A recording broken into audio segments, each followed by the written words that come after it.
Bienvenidos a la siguiente presentación sobre generalidades de la fisiología renal. Esta es la segunda parte donde hablaré sobre la reabsorción y secreción tubular. El volumen de líquido que ingresa en los túbulos contorneados proximales en solo media hora es mayor que el volumen total plasmático, por lo que es evidente que mucho de este líquido filtrado debe retornar a la corriente sanguínea. El 99% para ser exacto. Este proceso corresponde a la segunda función básica de la nefrona, la reabsorción tubular. Las células del tubo contorneado proximal son las que realizan la mayor parte de la reabsorción. Esta reabsorción no solo es de líquidos, sino también de solutos. La tercera función de la nefrona y de los túbulos colectores es la secreción tubular. Iones como el hidrógeno, potasio, sustancias como amonio, creatinina, metabolitos de fármacos, entre otros, son secretados a los túbulos y de aquí pues van a ser excretados como orina. La secreción tiene dos consecuencias importantes.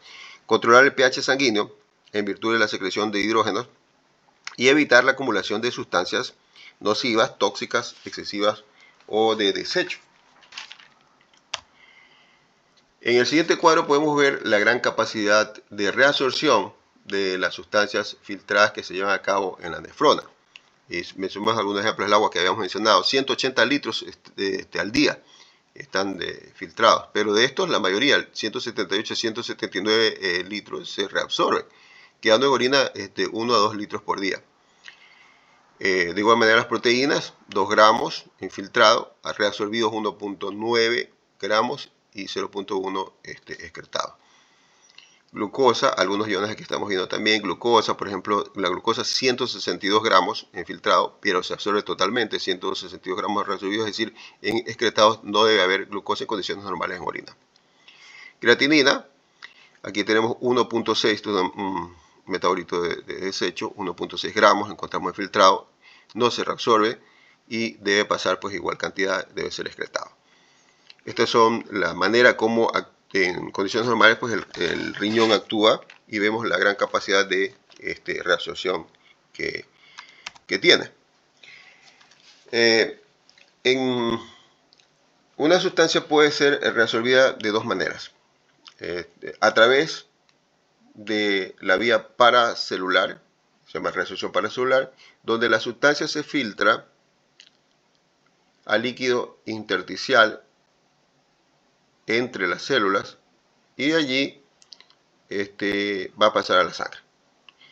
Este proceso es pasivo y si bien existen uniones apicales, como estamos viendo aquí, que son herméticas entre las células, estas resultan permeables en el túbulo contorneado proximal y se considera además que hasta el 50% de la reabsorción osmótica se da de esta manera.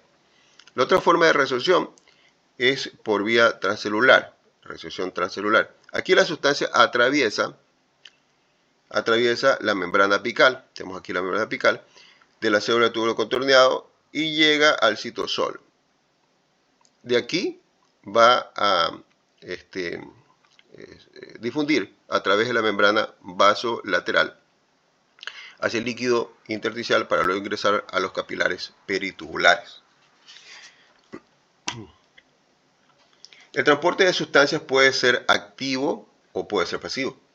El transporte activo puede ser a su vez primario o secundario. En el primario se utiliza energía de ATP bombeando la sustancia a través de una membrana. Un ejemplo de bomba es la bomba de sodio y potasio. En el transporte activo secundario, la energía en cambio depende del gradiente electroquímico de un ion que acopla a otra sustancia llevándola a favor o contra de su dirección.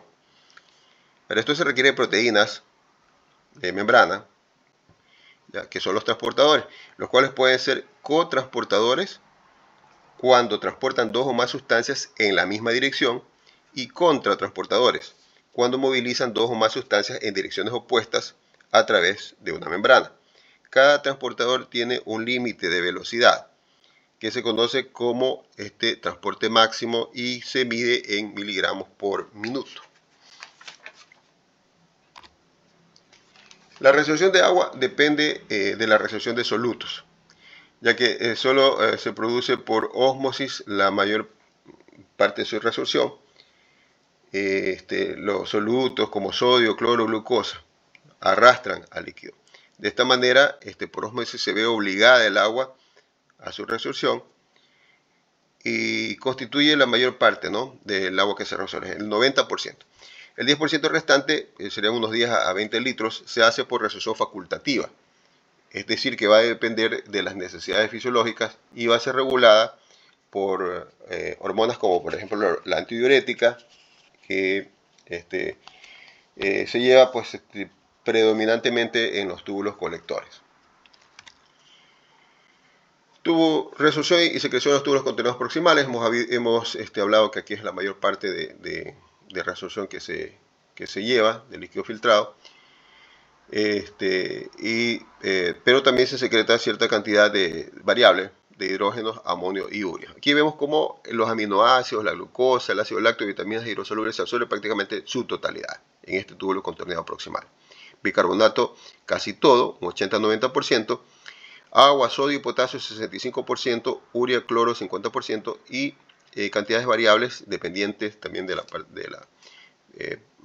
fisiología, de calcio, de magnesio, de fosfato. Se reabsorben también en este túbulo contorneado proximal. La mayor parte de los solutos que se reabsorben en el túbulo contorneado proximal lo hacen junto con sodio, a través de diversos tipos de cotransportadores de sodio o localizados en la membrana apical. En este dibujo se ve de color celeste. Este es un cotransportador de sodio y glucosa. Este es un ejemplo, ¿no? En este caso es de sodio y glucosa. Vemos como dos moléculas de sodio y una molécula de glucosa se unen a esta proteína cotransportadora que lo va a trasladar del líquido tubular al interior de la célula. Luego las moléculas de glucosa salen de manera, difunden por la membrana vasolateral al líquido intersticial y de ahí a la sangre. Lo mismo pasa con el sodio, que lo hace también a través de una bomba. En esta imagen, en cambio, vemos un contratransportador de sodio. Y el ejemplo habla de contratransportador de sodio e hidrógeno.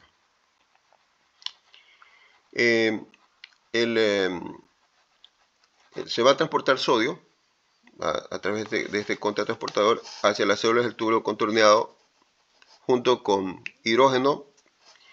El hidrógeno se moviliza en sentido contrario, es decir, ingresa sodio y el hidrógeno sale. Por eso es un contratransportador de sodio e hidrógeno. Entonces resulta en reabsorción de sodio y secreción de hidrógeno. Las células del túbulo contorneado proximal producen los hidrógenos necesarios para mantener este tipo de contratransportadores.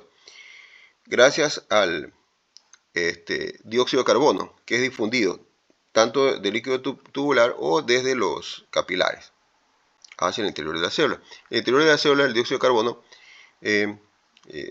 va a sufrir una reacción que es catalizada por la anhidrasa carbónica, donde estos dióxidos de carbono con el agua van a producir ácido carbónico, el cual inmediatamente pues se separa en hidrógenos y bicarbonato, como estamos observando acá, ¿no? Y ya sabemos que el hidrógeno va a salir a través de el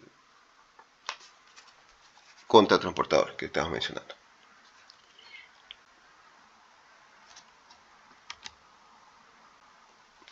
Ahora, la mayor parte de bicarbonato, como habíamos visto cómo se formaba el bicarbonato, la mayor parte del bicarbonato filtrado ingresa o se reabsorbe. Ya hemos visto que el 80-90% de bicarbonato se reabsorbe en los túbulos contorneados proximales, permitiendo una concentración de este importante amortiguador para el cuerpo. El hidrógeno que ha sido secretado reacciona también afuera, ya estamos viendo aquí, con bicarbonato que estamos viendo, y se forma pues ácido carbónico. Aquí también interviene la hidrasa carbónica. Se produce entonces agua y se produce también dióxido de carbono, el cual difunde al interior de la célula. Como habíamos visto nosotros, se une aquí con el agua y se forma pues ácido carbónico. Ya esto lo vimos en la imagen anterior, intracelular. Ahora, este bicarbonato, a medida que sigue aumentando en el interior de la célula, va a salir por difusión facilitada a través de la membrana vasocelular. ¿Ya? También sale pues sodio, como estamos viendo. Y la resolución, aquí estamos viendo que esto permite, es importante ver como un sistema amortiguador del cuerpo. La resolución de solutos promueven también la resolución de agua por ósmosis, como habíamos mencionado, pero además las células del túbulo contorneado proximal y la rama descendente del ACDL son permeables porque tienen moléculas de aquaporina 1, que es una proteína de la membrana que actúa como un canal que incrementa la velocidad del paso del agua a través de las membranas apicales y vasolateral. En la segunda mitad del túbulo contorneado proximal, los gradientes electroquímicos para el cloro, potasio, calcio, magnesio, para la urea, promueven su difusión pasiva hacia los capilares peritubulares, por vía paracelular y por vía transcelular. El cloro, al estar en mayor concentración de todos los iones y además tener una carga negativa, lleva por vía paracelular hacia el líquido intersticial, haciendo más negativo el líquido intersticial aquí que el tubular. Entonces, esta negatividad estimula la reabsorción pasiva paracelular de cationes como el potasio, calcio, magnesio.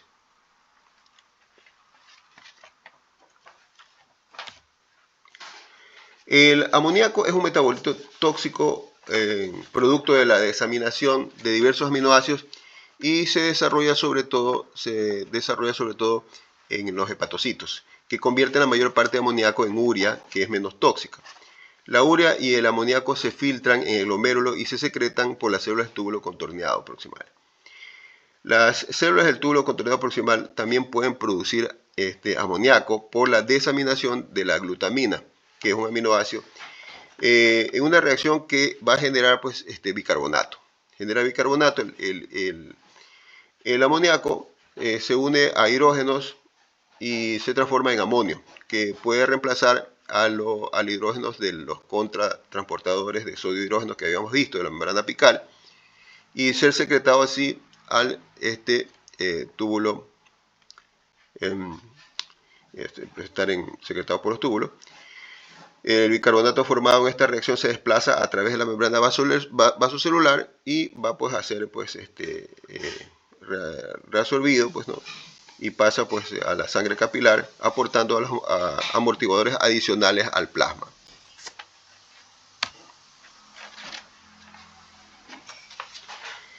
El líquido filtrado que ingresa al asa dengle lo hace a una velocidad menor ya de unos 40-45 mililitros por minuto. La glucosa, los aminoácidos y otras sustancias ya no están presentes, aquí ya han sido reabsorbidos. Sin embargo, la osmolaridad todavía va a ser similar a la sangre. El agua se reabsorbe por ósmosis con los solutos a la misma velocidad, por eso es que mantiene todavía esa osmolaridad. Pero hay que recordar que parte del asa, más adelante, pues va a ser impermeable al agua. En el asa de L se reabsorbe sustancias como el cloro, un 35%, el sodio y potasio, un 20-30%, bicarbonato 10-30%, el agua 15%, como estamos viendo, y sí, calcio, magnesio, de manera variable.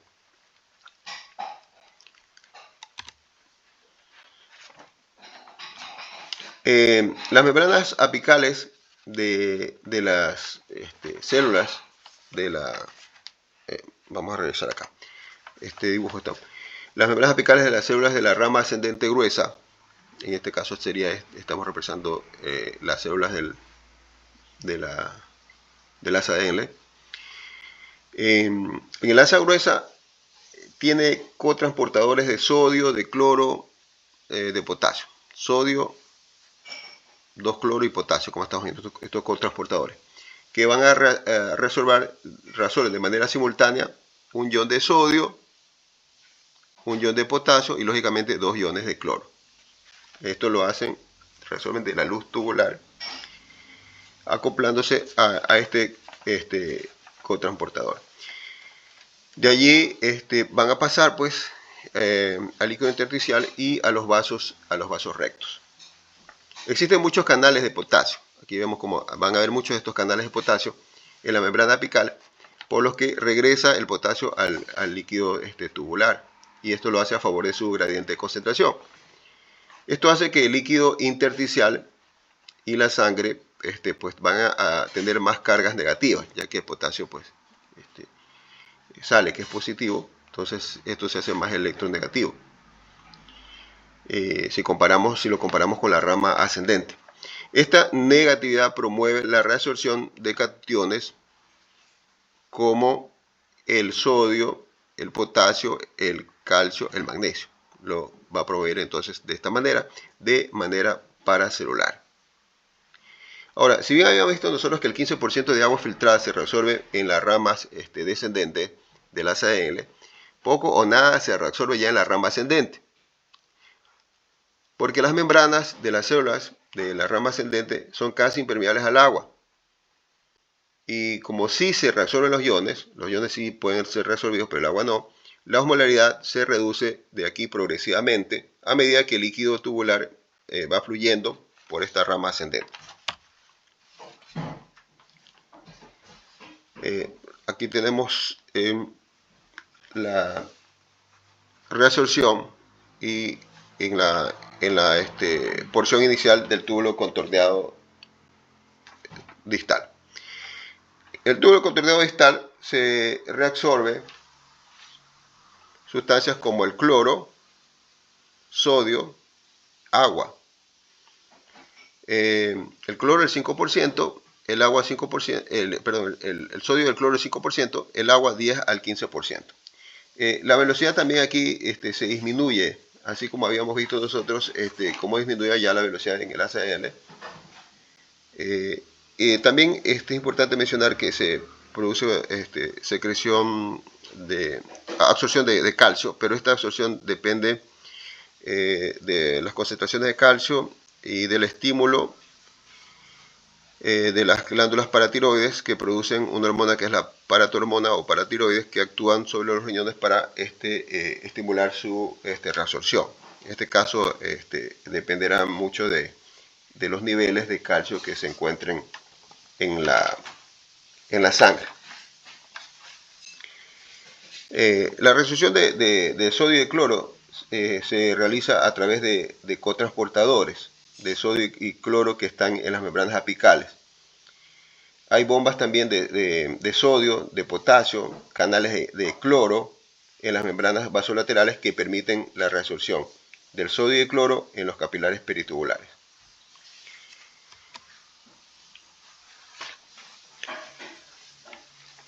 Bueno, acá estamos observando en cambio este cuadro aquí en la parte de final del túbulo contorneado distal y el túbulo colector. Como podemos observar, la reabsorción aquí depende de los tipos de células también que encontramos nosotros en los túbulos colectores. Si recordamos, en los túbulos colectores existen dos tipos de células, células principales y células intercaladas.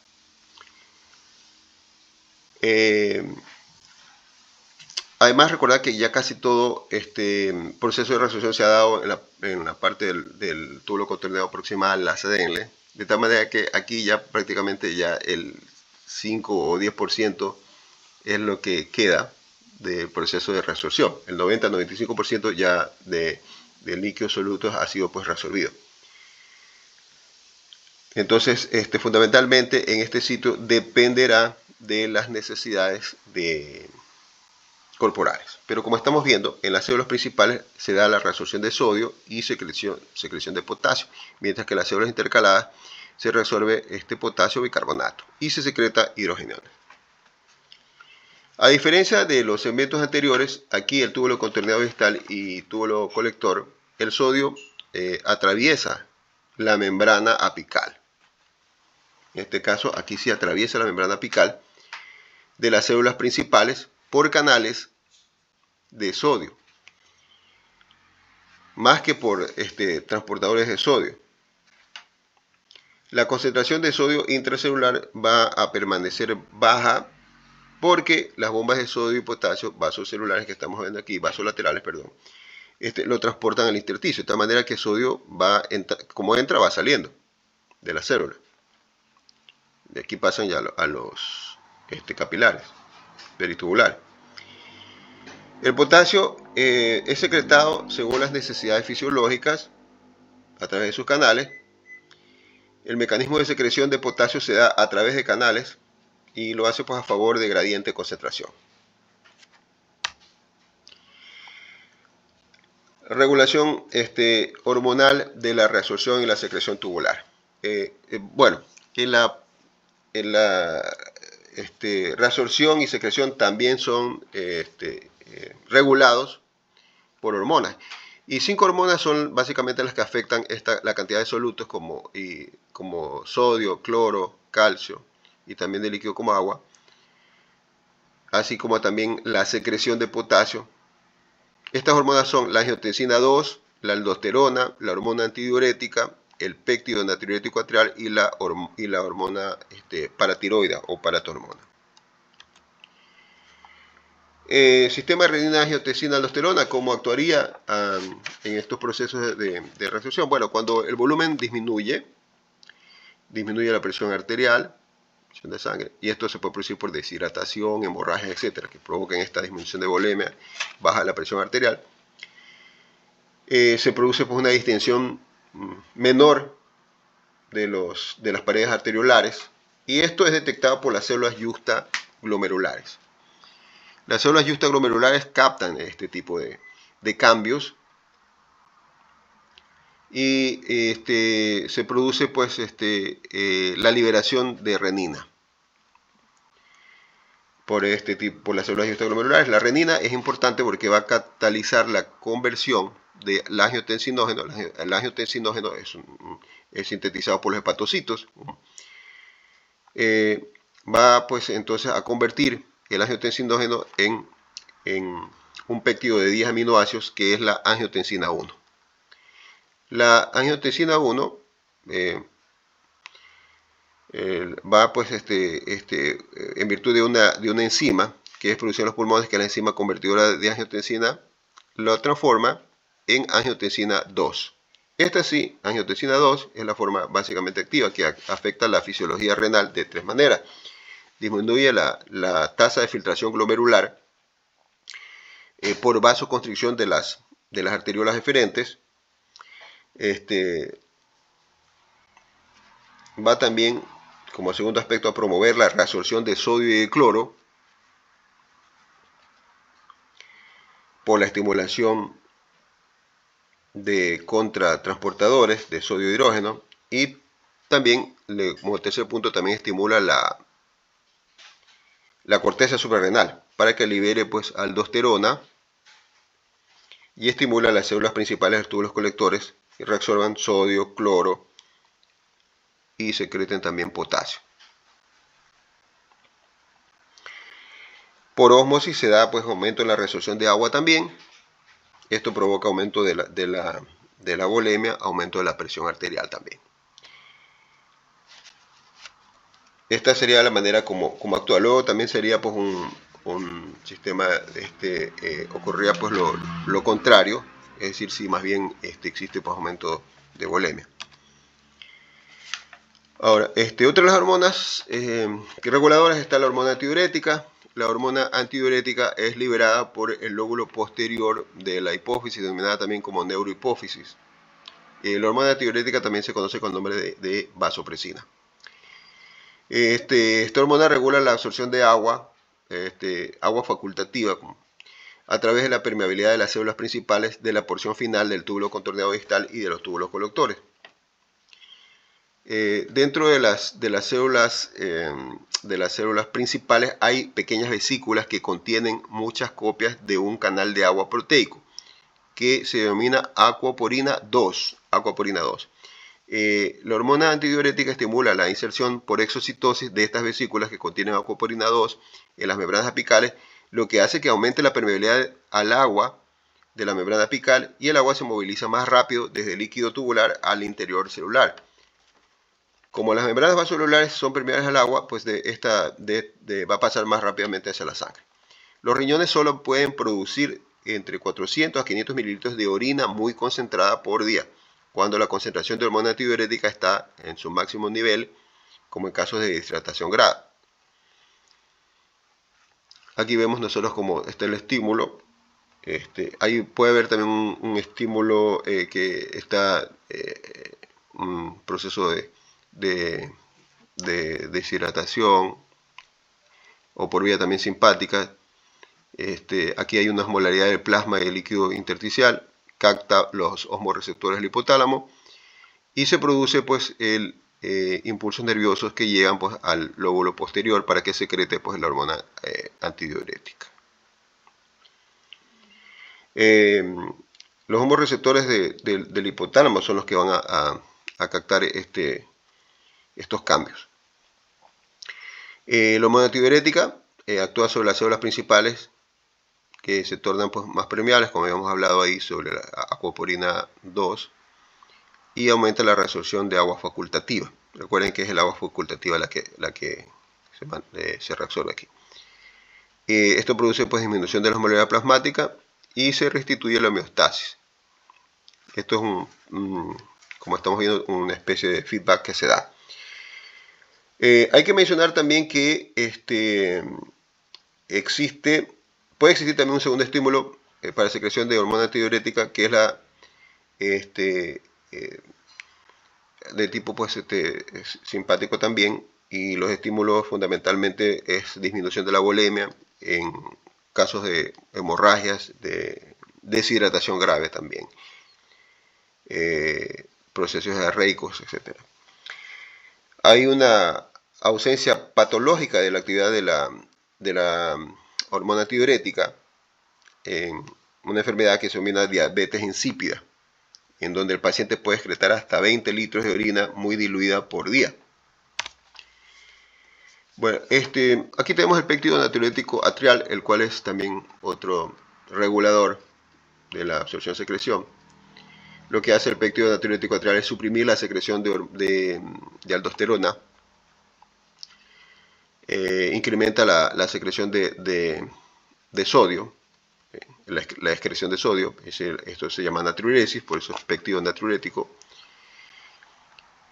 y aumenta pues también la excreción de líquido, es decir, incrementa pues la diuresis. Esto disminuye la volemia y la presión, la tensión arterial. Entonces esto lo hace por inhibición de la reabsorción de sodio y de agua en el túbulo contorneado proximal y también los túbulos colectores. El péptido natriurético atrial va pues a activarse o capta los cambios que se producen en las paredes del atrio. Entonces, frente a una mayor o menor distensión, se produce la liberación del péptido natriurético. Aquí estamos viendo cómo captaría, ¿no? El caso de un aumento de la presión, distiende y se produce la liberación del péptido natriurético, ¿no? Caso, por ejemplo, de una hipertensión, incremento aumento de la presión, aumento de la volemia, distiende la pared atrial y aquí se produce liberación del péptido natriurético. Y como ya hemos mencionado, pues disminuye la producción de aldosterona, aumenta la natriuresis y va a disminuir el volumen sanguíneo. Además de eso, produce vasodilatación, con lo que también se produce disminución de la presión arterial. Bueno, hormona paratiroidea, finalmente, la hormona paratiroidea, básicamente, esto es un poco para mencionar, es la reabsorción de calcio, porque el metabolismo de calcio es un poco más complejo, pero solamente para referirnos en el caso de reabsorción del calcio se da fundamentalmente cuando los niveles de calcio bajan. Hay una hipocalcemia. Esto estimula a